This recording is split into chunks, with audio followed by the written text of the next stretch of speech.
All right, what am I doing?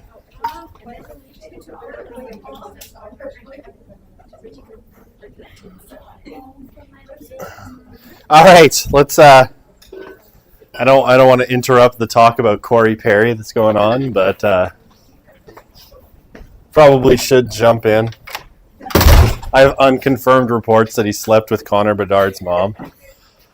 I'm kidding, of course. That's just a rumor. Okay. So, we're talking about the nuns. We're almost done talking about the nuns. We're going to transition to youth and religion in a hot second here. So a couple of kind of things to close out. Okay, I guess. Brain is having trouble catching up here. All right. I guess I was trying to send out a notice the last couple days that I was holding office hours yesterday from 1 till 4, and eClass was not allowing me to send anything out on the announcement thread, and Bear Tracks wasn't either for whatever reason. So I did, and a few people came. If you want to see your exam, I will be in the office today from 1 till about 3. I have to leave at 3 to go to get back to the south side to pick up my 4-year-old. But yeah, 1 to 3 I'm in the office today if you want to come and you didn't get a chance on yesterday. That's right. All right, so what am I talking about? I don't even know anymore. Who can say? All right, so we're talking about the nuns. And I'll tell you next class, I'm going to tell you what's on the exam. Then, in terms of what we're going to cover for content and kind of how things are going to look. We're going to start getting ready for that. We still have a week and a half of class left, so we're not quite there yet. Okay. I hope I can get through youth and religion. That's my, when you see how many slides there are, you'll know why. Okay. So we ended off, right, this was the last thing we talked about, right, kind of what is the life meaning that people who are the nuns sort of ascribe according to Thiessen and Wilkins-Laflamme. And, most of them, kind of see things as happening, through their own efforts, through chance luck, and a very small minority say it's God. So that's an interesting kind of number, still 8%. But what Wilkins-Laflamme and Thiessen said was that in their interviews, and they didn't do a ton of them, right? I think it's only about 24 interviews for the book, which is not, I would love to see a bigger number than this. And most of them were done in Calgary, which is where Joel is located. So I think the qualitative portion of the book is, if I was writing the book review for it, I'd say the qualitative portion is quite lacking. But they, the people they did interview said things like, everything happens for a reason, right? So like in life, everything happens for a reason. There's some kind of greater purpose behind the things that happen to me for good or ill. What Thiessen and Laflamme say is why this should be the case isn't really well articulated, right? When you try to dig down into what that means, like what reason, what force is driving that reason, right? Like, is there a telos, a purpose and a direction that the universe is moving? Why would that be the case? People weren't entirely sure. Yeah, Jessica. That falls into the idea, but the idea of religious potential. Smith.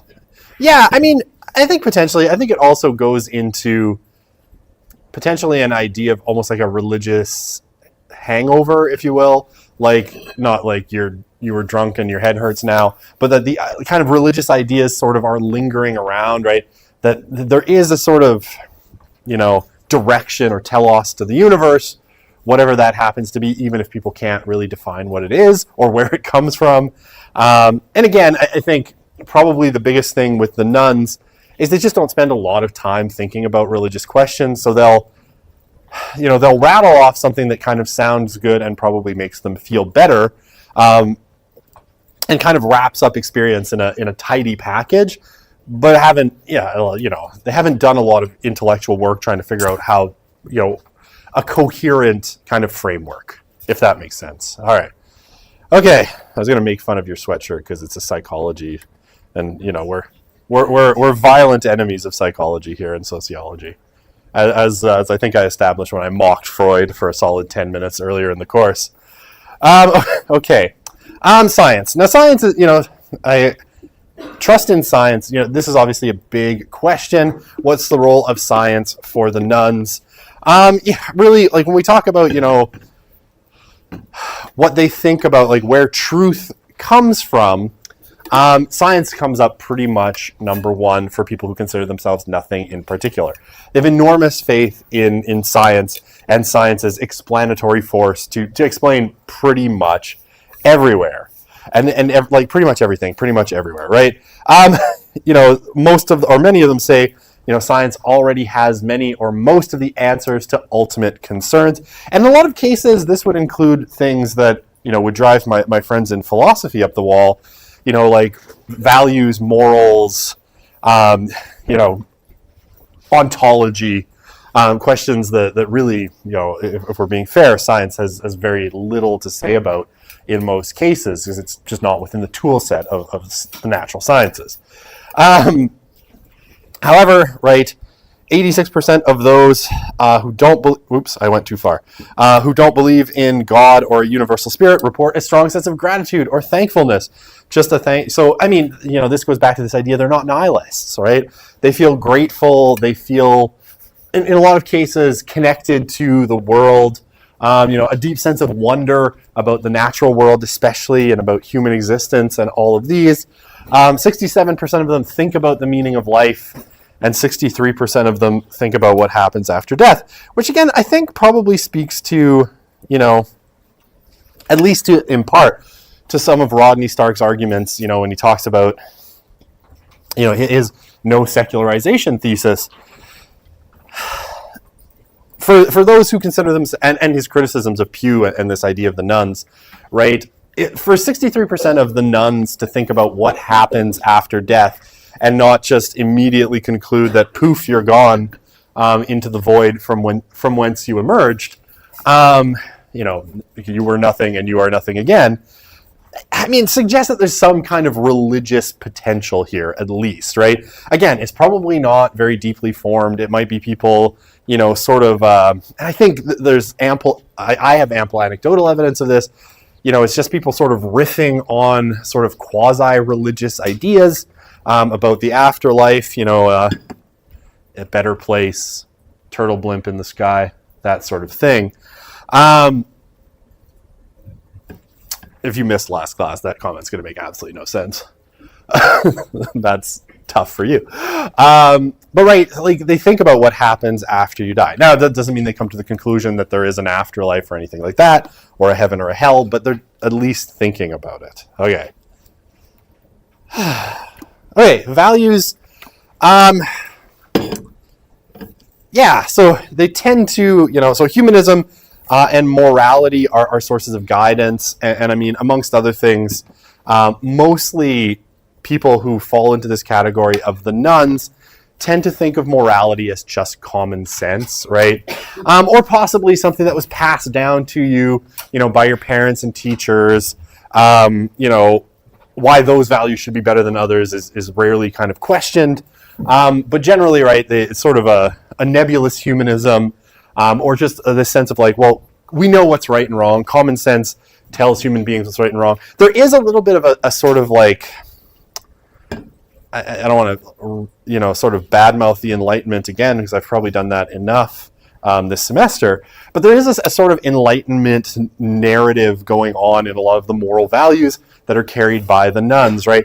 And specifically that, if you apply reason, that reason kind of as a free-floating assumption can be the basis for morality, right? And so, in here, I think Jessica asked the question a few classes ago, where does this morality kind of form? A lot of it is either utilitarian or consequentialist in its kind of orientation, rather than, say, virtue ethics or deontological ethics.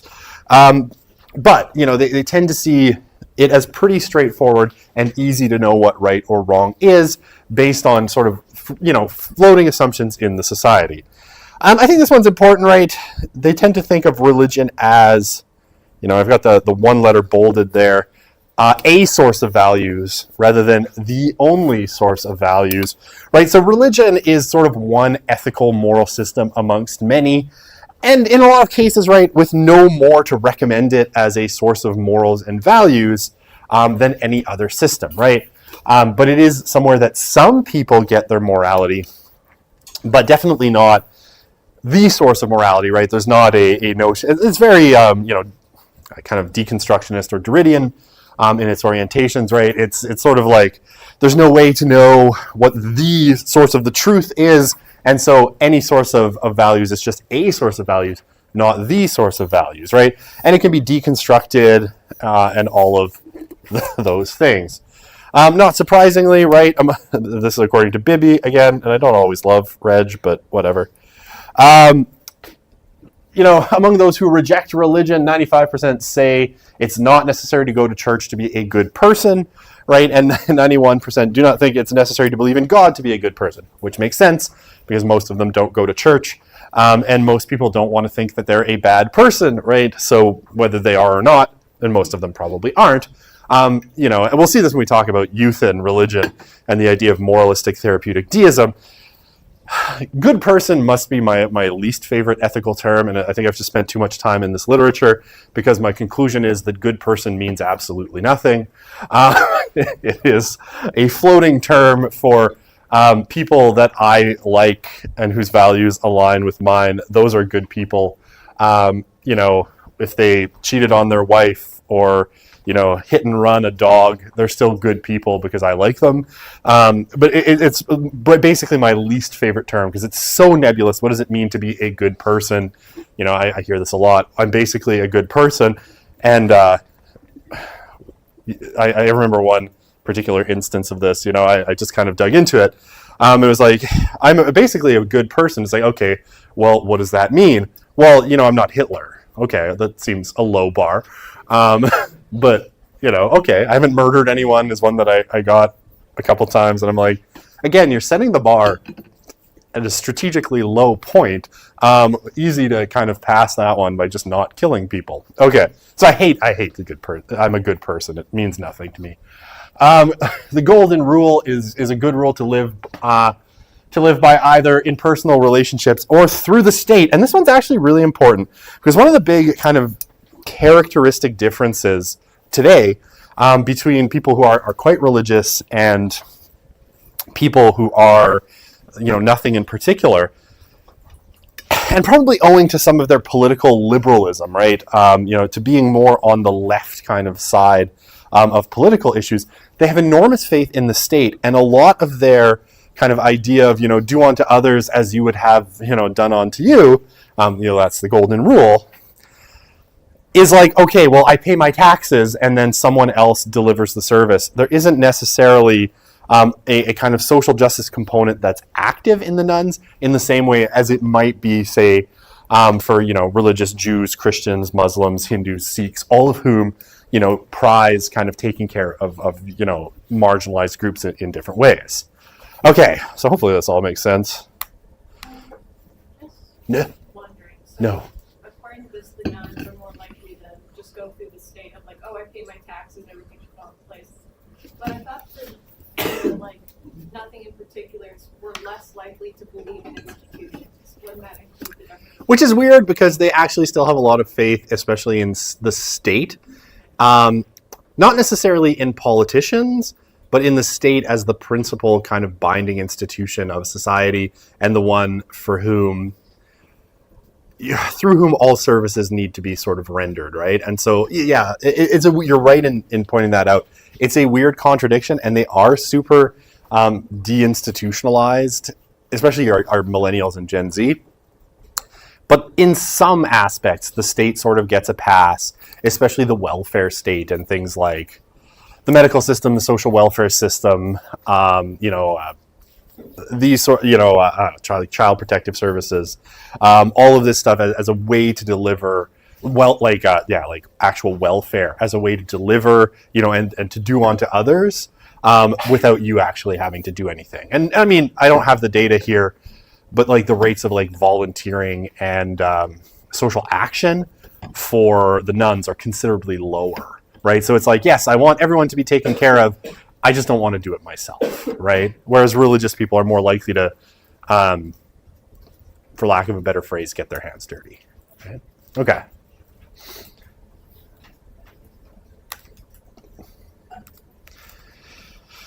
Okay. Yeah, so basically, Thiessen and Wilkins-Laflamme split the nuns into 5 subtypes. So you've got your involved secular, right? So these are participate in atheist or humanist organizations, right? And for a while, I don't know if it's still as much the case.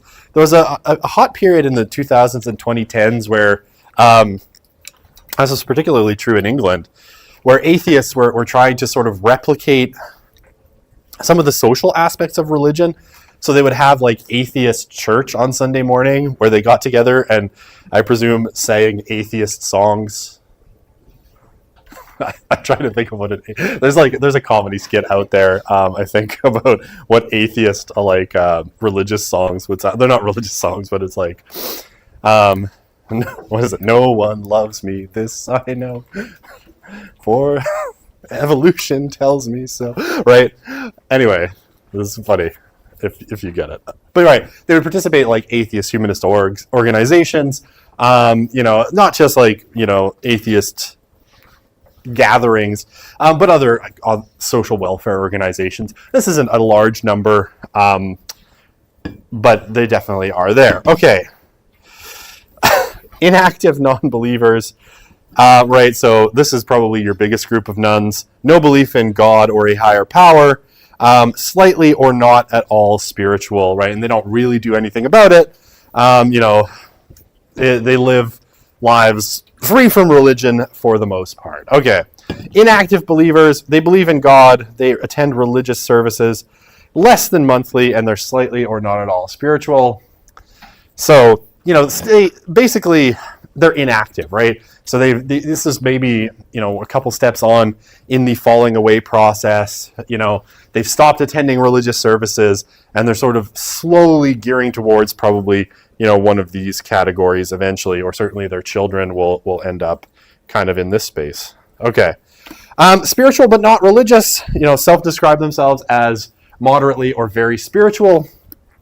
This is a very uncommon phrase. I know when Smith and Denton and then Smith and Snell did their research on youth, spiritual but not religious is not a very typical phrase, but it definitely is there. They self-describe as moderately or very spiritual, attend religious services less than monthly, right? So it often is kind of a free-floating spirituality. And then your involved believers, which again is like, why are you checking nothing in particular off on the box? Believe in God or a higher power, attend once a month or more. Okay, so so these are involved believers. Why are they nuns? There's a couple of theories that you could posit. One of them is that these are probably, what I previously sort of talked about as the nons, right? The non-denominational Christians, right? And because they don't identify with a particular denomination, when you give them a checklist on a census or on a survey, and you have like Catholic, Protestant, Evangelical, Muslim, Hindu, Sikh, all of those categories, nothing in particular, they'll check nothing in particular because they're like, well, I'm not any of those, right? This was one that actually, when we talk about Springtide, I'll show you the data a little bit. That's a research institute in the States. They started putting just Christian as a category, and I think that probably would weed out most of this category of involved believers who are going once a month but are still checking nothing in particular. And again, this is some of the imprecision of that particular term. When people are nothing in particular, it's a hard thing to define, and some people kind of misunderstand the term on surveys, and so that's probably what's going on when we talk about involved believers who are nuns. Okay. How are we doing? Good. I know, end of the semester. You're like, how much talk does Professor Broussard still have in him? Rather a lot, sadly. Okay.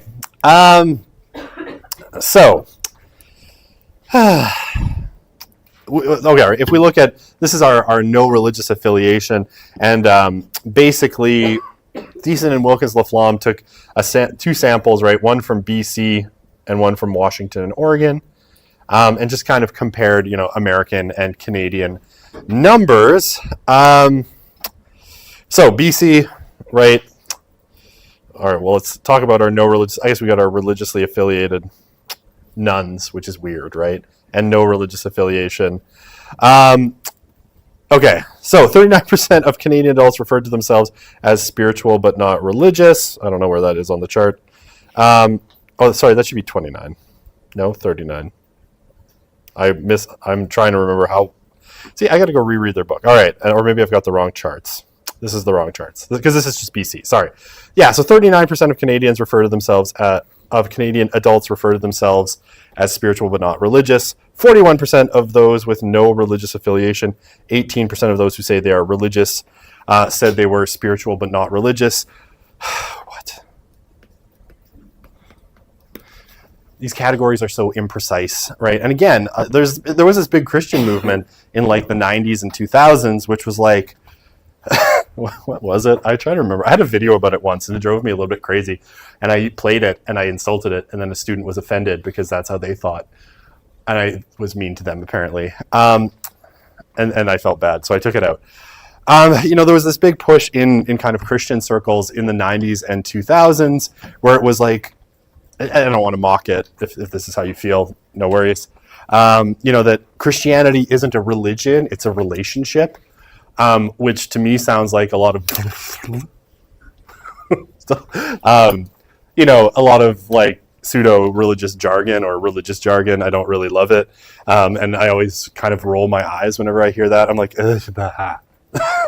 because it's a personal relationship with Jesus in a lot of evangelical circles, especially, and even Catholic circles. It's sort of infected. A lot of the rhetoric.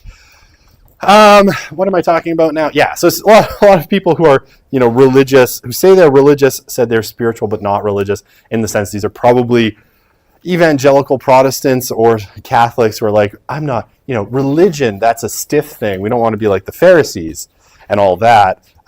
So I'm in a relationship with Jesus, I don't know. I don't want to say it's Jesus is my boyfriend, but maybe. We'll take another class with me. I'll talk about Jesus as my boyfriend. Theology in Catholicism and pop culture. Okay, what else? What do we have on the charts here? Okay, this is just like our Washington and Oregon samples, right, of the religiously affiliated. Involved seculars are a small percentage in both. We see that the inactive believers, right, that's our big category in BC, 54%, 49% in Oregon. Inactive believers, 17-ish. 16, 17%. Spiritual but not religious in BC, 26, 29 in Washington and Oregon. And involved believers, thank God, that's a small category. Because otherwise I'd have to be like, there's a large percentage of people who don't know how to fill out a survey. Or don't understand the terms we're using, which means our surveys are bad. Okay. Involves, amongst the religiously affiliated, involved seculars are basically none. That's a rounding error. Inactive believers, a fair number, or inactive non-believers, sorry. Small number, how they say they're religiously affiliated. Maybe this is people who are, like, say, culturally Catholic or Jewish, who would answer something like this. Inactive believers, right, who are still saying, like, I'm Catholic, I just never go. Fair enough. Spiritual but not religious. BC apparently has a lot of religiously unaffiliated, spiritual but not religious people, interestingly enough. And involved believers, right, half of those in Washington and Oregon who are religiously affiliated are involved believers, and a much smaller number in Canada, which suggests Canadian religion is not that healthy. Probably Quebec. Okay. I think is this my last slide? I think it is. Okay. Sorry, anyone have questions? I'm just like rattling through this because I want to be done with the nuns, because sometimes they make me want to throw up. Only because some of the data just doesn't make any sense to me. Okay. Oh, so what do we have? Trend lines across time, right? Basically starting in 1998 and ending in 2016. This is Canadian data. So what do we have, right? We've got our involved believers, in the subtypes. They've been small, and they grew a little bit, but they're probably about the same size in 2016 as they were at the beginning. Maybe a little bit larger, but not much. Our spiritual but not religious, again, pretty consistent in size. Grown a little bit, kind of starting about 2008. Some millennials for you coming into the market and being all spiritual but not religious. Your inactive believers, again, I think they probably end up right around 60% where they started. They got bigger here in 2006, shrank here as a proportion. It's a weird way of visualizing the data, but it is interesting. And then our non-believers involved and inactive, about the same. Like I'd say they end up a little bit up, from where they were. Great drawing, Broussard. And even circle the right thing. Okay. I'm looking there and I'm writing here. So it works out really well. Okay. So, last chart, you can kind of see the spread for different age groups. And you can see, involved believers actually pretty steady, in these kind of age categories at about 9%. Weirdly, 65 years and older has the smallest one. Our spiritual but not religious, again, pretty consistent across ages, but smallest in your 18 to 34 category. Inactive believers, right? Again, pretty consistent, but the lowest again in our 65 plus category. And then, the inactive believers, which is, I guess, this line, I went inactive believers. And non-spiritual non-believers. Definitely the biggest in our youngest cohort, but not that much bigger than our 65 plus, actually. So, weird things in subtypes of the nuns. All right. Should I keep my ink? No, because I don't know how to clear it. I'm going to keep it anyway. It'll be a nice memory. All right. So, oy. So this will be, my voice squeaked. What happened there? Okay. Good times. I probably have, I'm like, I don't have as much to write on these slides. I'm lying. I have so much writing to do. Okay. Just want to make sure. Oop, that's not picking up anymore. Huzzah. No, that's wrong. I'm having trouble with this thing today, unfortunately, and it makes me kind of unhappy. Well, it sucks to be the people who didn't come to class today, because this is not going to pick up super well. I don't know why. Hang on. It still thinks my mixed methods is open from yesterday, which I thought I closed, which I did. It's just OBS being silly. Okay. Let's try this again. Maybe if I close it. See, and you're like, screw the people who didn't come to class today. Forget them. Think about us, Broussard, and I will. I promise.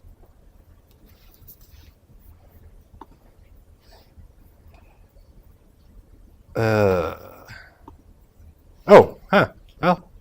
it's the wrong slideshow, but it's the right slides. Okay, cool. All right, so youth and religion. This is our last big topic. If I get time, I'm probably going to end up rushing through at the end the future of religion, which is always how this course ends. A, because I'm bad at predicting the future, and B, I run out of time. And I leave the fun topics for the end. Okay. Hang on. Let me go back before I start. Okay, so I want to say a couple of things about youth and religion. One of the really interesting things that's kind of happened, I think, in the SOC of religion space, really starting in the early 2000s, is that a whole bunch of people dedicated a lot of time and effort to researching young people and religion. Probably because in a lot of ways, right, the growth of the nuns sort of triggered interest in this and triggered, a lot of religious people and non-religious people to kind of start asking questions. And because the nuns are really concentrated amongst millennials and Gen Z,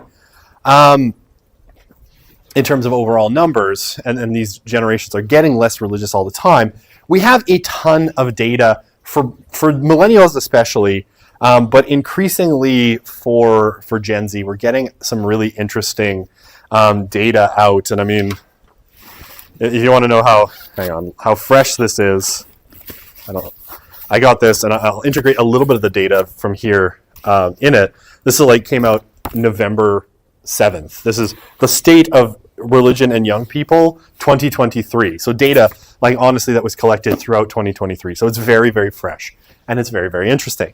So I'm going to start kind of describing, the millennials, because we have a ton of data, and most of it comes from a very specific research study.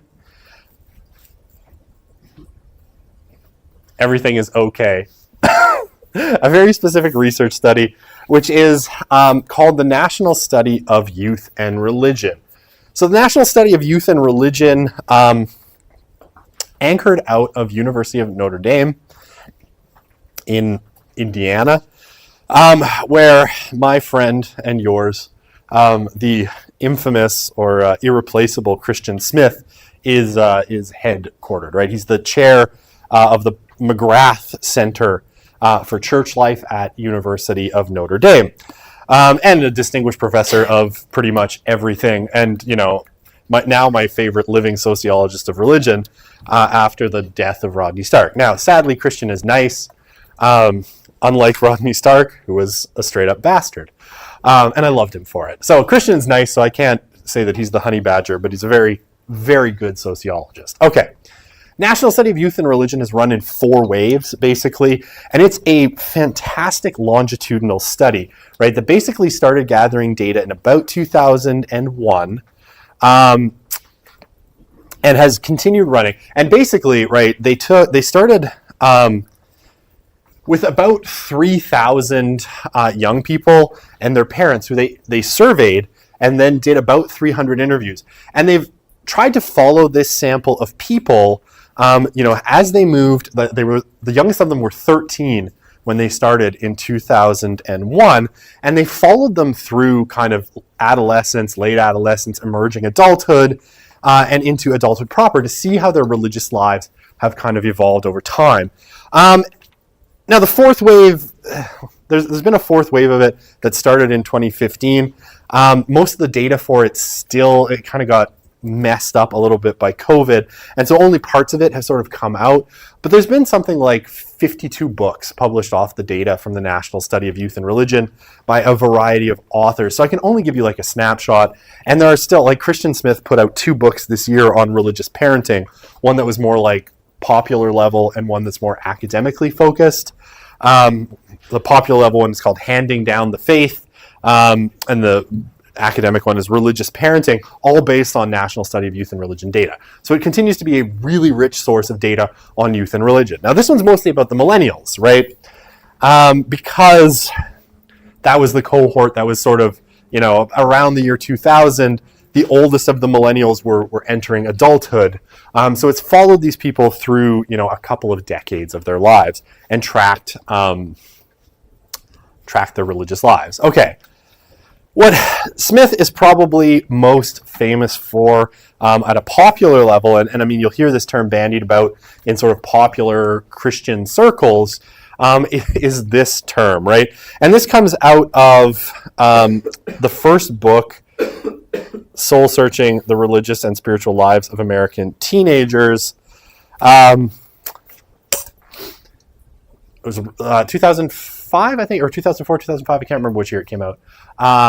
Which was the first thing out of the National Study of Youth and Religion, the first big book publication.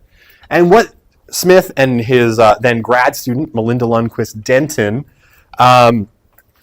basically said is that for these millennials coming into kind of adulthood, what they said is their de facto lived religion isn't anything that you would find particularly recognizable, right?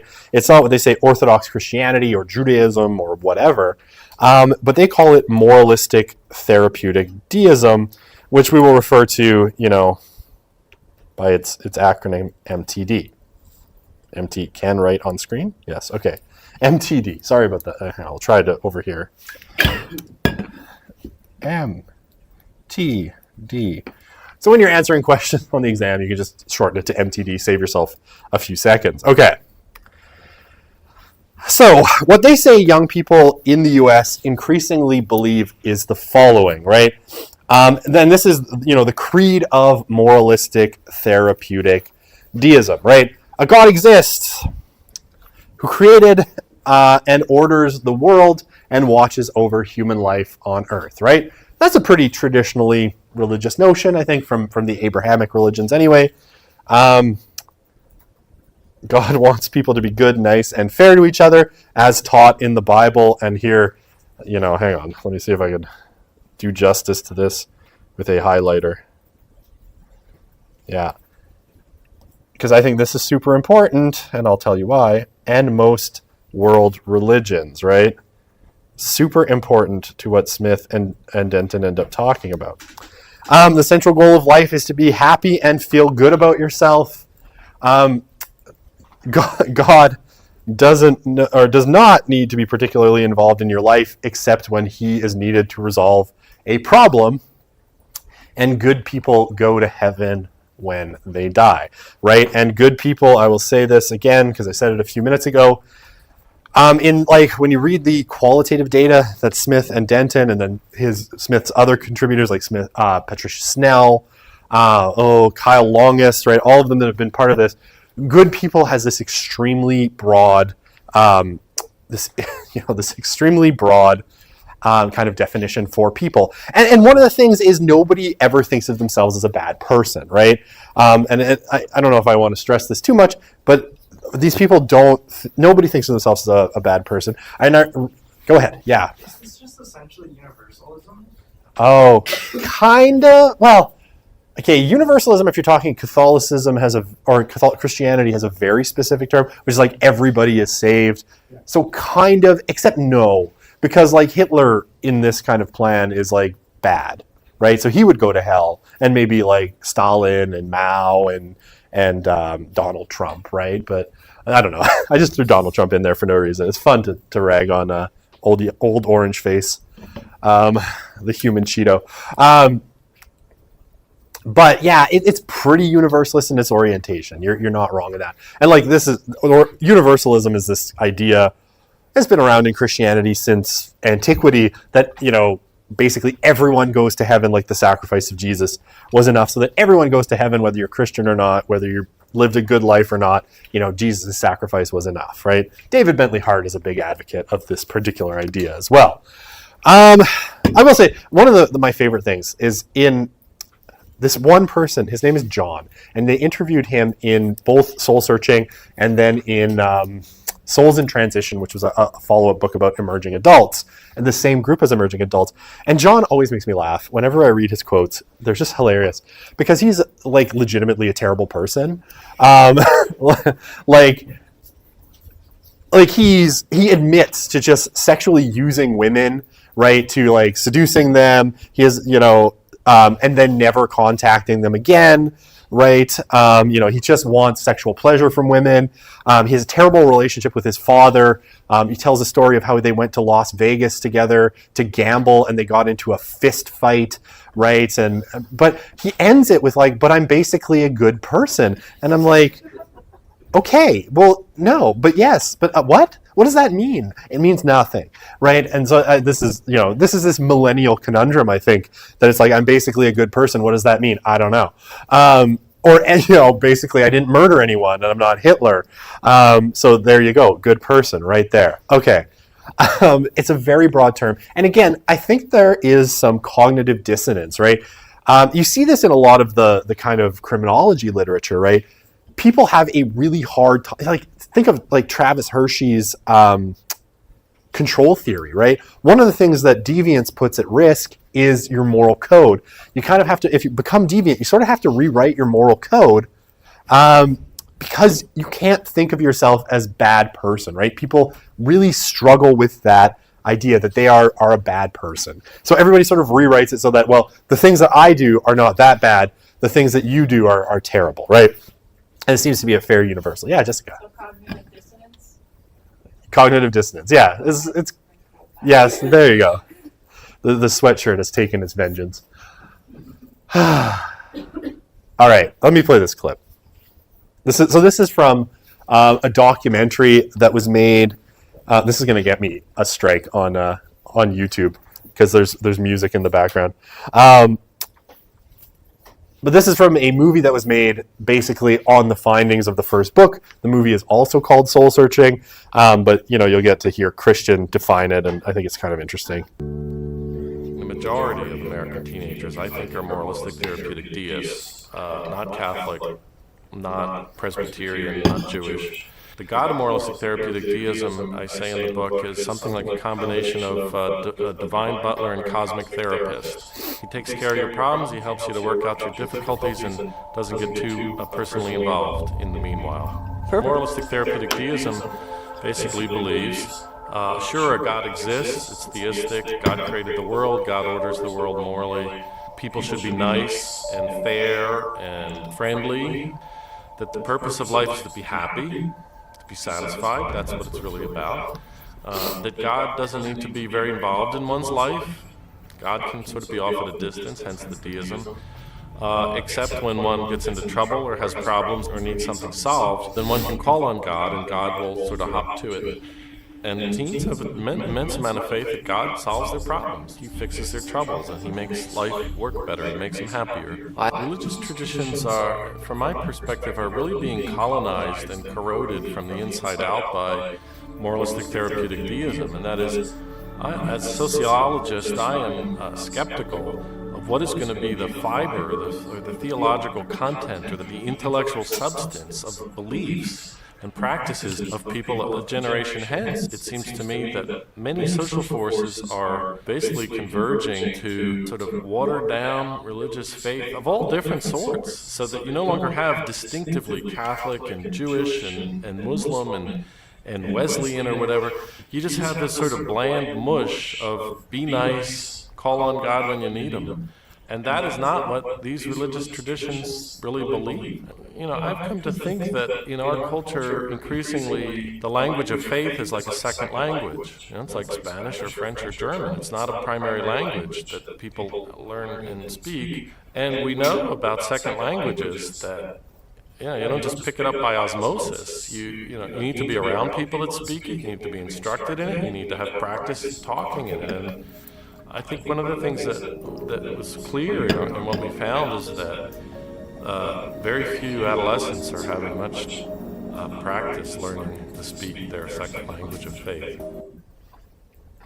There's a whole sequence in the documentary, and if you want to dig around, it is on my YouTube channel because I uploaded it, and I got copyright strikes, but only in Russia.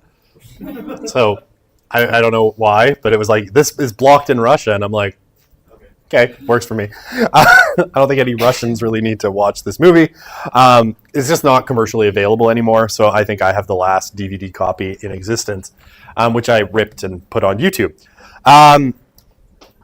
So you can dig around if you want to see the whole documentary, but there's a whole sequence of young people where they're asking them very specific theological questions, and they just sort of shrug. Yeah, please.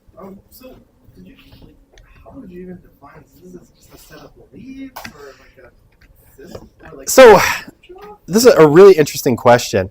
The way that Smith and Denton sort of talk about, do I have this on the next slide? Right. Sorry, I get ahead of myself. It's not a system in the sense that people, like, no teenagers used moralistic therapeutic deism as a term, right? But basically, in interviewing young people and gathering this survey data about what they believe, Smith and Denton said, this is a sort of like list of what they actually believe, right? Like what is actually at the core of their kind of belief system is these 5 points, rather than say, the normal kind of belief set of religious people. So it's not a system, and yeah, it's not on this slide, but it's on another one. They say that MTD sort of parasitically attaches itself to existing religious traditions and corrupts them from the inside, right? Almost, yeah, I don't know, like, I guess it's like the aliens from the Alien movie almost, right? It like turns them into a version of itself. It like transforms their kind of religious DNA into its own, and this really kind of watered down formula. Is that the right time? It is the right time. I got 4 minutes. We can talk about how it's moralistic, right? Yeah, so they don't use MTD as an actual term, right? They would say they're Christian, but when you dig down into what they actually believe, Smith says this is what they actually believe, right? Okay, so it has 3 components, right? It's moralistic, it's therapeutic, and it's deistic. I'll go through those kind of in order, right? So it's about, according to Smith and Denton, inculcating a moralistic approach to life, right? So what does it believe, right? It believes that Central to living a good life is being a good and moral person. And this is constructed, again, in very broad terms. And the most common phrase that tended to pop up in Denton and Smith's kind of interviews, and this is followed up in Smith and Snell as well, is what does it mean to be a good person? Well, don't be an asshole, right? Don't kill anyone. Don't be Hitler, right? But don't be an asshole was the biggest one. Like, you're supposed to be nice, right? So yeah, it means being nice. It means being kind, pleasant, respectful, and responsible. And I love these ones. These ones always get me every time I read this. I love it because it's so inherently kind of capitalistic. Working on self-improvement, taking care of your health and doing your best to be successful, right? I mean, Foucault would probably look at this and he's like, that's biopolitics, right? So, right, it has all of these aspects of like self-help, self-improvement, right? Taking care of your health, being successful, right? Contributing to society. Okay. According to Smith and Denton, being moral in MTD means being the kind of person other people like, right? And fulfilling your personal potential, right? So unused potential, a failure to achieve what you can in life is seen as a failure of morality in the system. Again, it has some very neoliberal kind of hooks in it, I think. And not being, socially disruptive or interpersonally obnoxious, right? So be a nice person, a person that people will like. That's what a good person looks like in this vision. All right, and very importantly, and I cannot stress this enough, and I'll talk about this again when I talk about Kenda Cressy-Dean and her take on this, this moral vision is inclusive of most religions, which are presumed to ultimately stand for the same moral views, right? So this is the kind of cultural view that all religions are essentially, like, this is a very Kantian view in some ways, right? That all religions are essentially ethical systems, and they're all essentially aiming at the same thing. That they are, just about making you a good person, and this is the view, like, all religions are basically different paths up the same mountain, right? So keep that in mind, right? This is a very, I think, syncretistic and universalizing kind of view of religions where they're all kind of the same. And again, I'll talk about this more when I talk really briefly about Kenda Cressy-Dean's book, Almost Christian, which I think it makes interesting points about this as well. And all right, the lead in for the next one is feeling good about yourself is also an essential aspect of living a moral life, which goes to the therapeutic aspect, which is where we'll pick it up on Friday. And we're going to blitz through as much of this as possible, until we get to the end. All right. Okay. I'll keep the highlights in the doodles. It'll be good.